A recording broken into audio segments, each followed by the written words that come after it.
That'll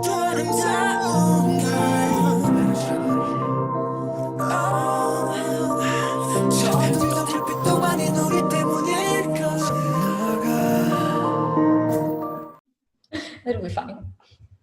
Yeah, so it does make, like, when you listen to BTS songs, do you like go and read their lyrics and get into it, or do you just enjoy the music? I'm starting to dive into the translations a little bit more. I'll admit I'm pretty green with the whole situation. I'm pretty new to that.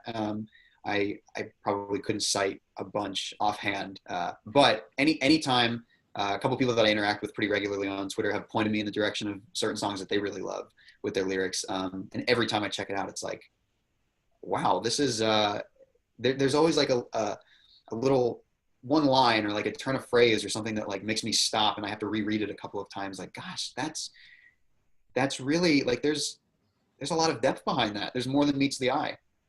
Yeah, their songs are really, it takes time for it completely to sink in. Even if you read the lyrics, there's always there's an army called Dulcet that does like translation, and they also add like the Korean connotation and context, so you can like get a fuller picture of it. Mm-hmm. And that's really helpful to fully understand. And then you have like all that psychology element and the storyline, and the BTS has two different storylines in their music. There's the video storyline and their album storyline, and it's so much stuff that it really can be overwhelming at first. So take your time. Yeah. What I like about that is that, you know, this is music that can appeal to people on so many different levels. There's kind of the surface level of like, wow, this sounds good. It sounds catchy. Or like these videos are aesthetically pleasing. The choreography is amazing. The art and the color palettes, everything is just really striking. But then if you really want to dig into it and discover more of the themes in their lyrics and their videos, kind of immerse yourself in this whole universe that they're creating, you know, their art rewards closer listening and closer viewing as well. Yeah, definitely. Did you ever get a chance to check out their solo work? Yeah, particularly Mono by RM and Suga's new mixtape D2. That's probably my favorite solo work that I've heard so far. Yeah, and I love everything. It doesn't matter. But this podcast is named Everything Goes after Everything Goes from Mono. So it's my favorite song in general. Mm-hmm. My alarm clock. It's how I wake up. I love it.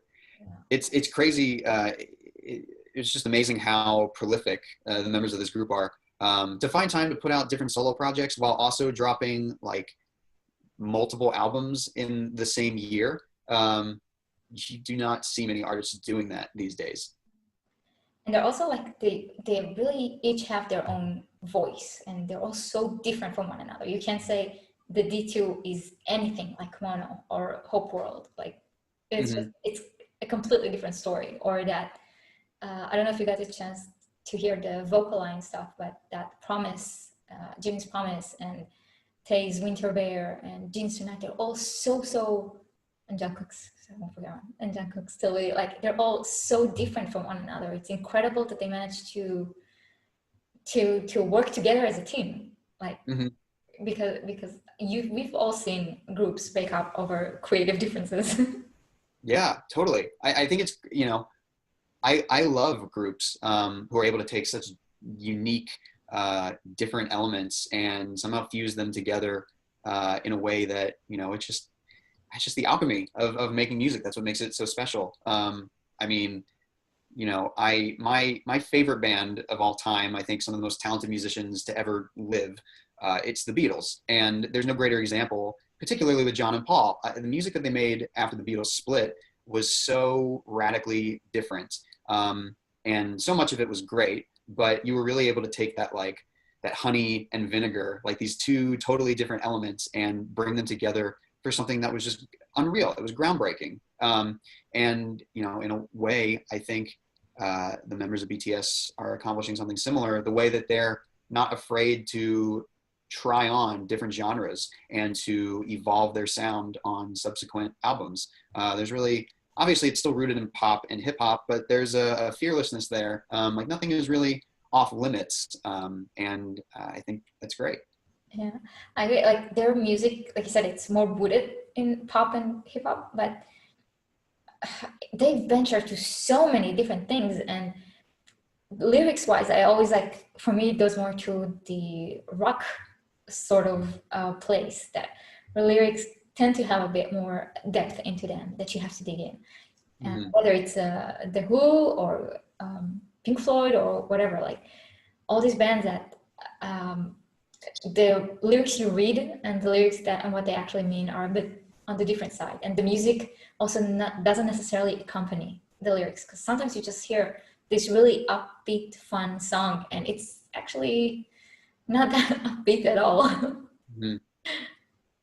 Yeah, no, I think it's great. I mean, the first time when it came to just kind of like the depth of the lyrics in BTS's songs, I think the first time I really started to pay attention to that was when Black Swan came out, and people were talking about the themes and the motivation behind the song. Just this idea that, like, you know, this anxiety about if or when you could lose your passion for the thing that you love and that has become like the biggest part of your life.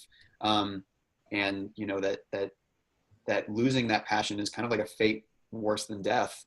That's a heavy theme. That's not ground that most mainstream pop songs are going to cover.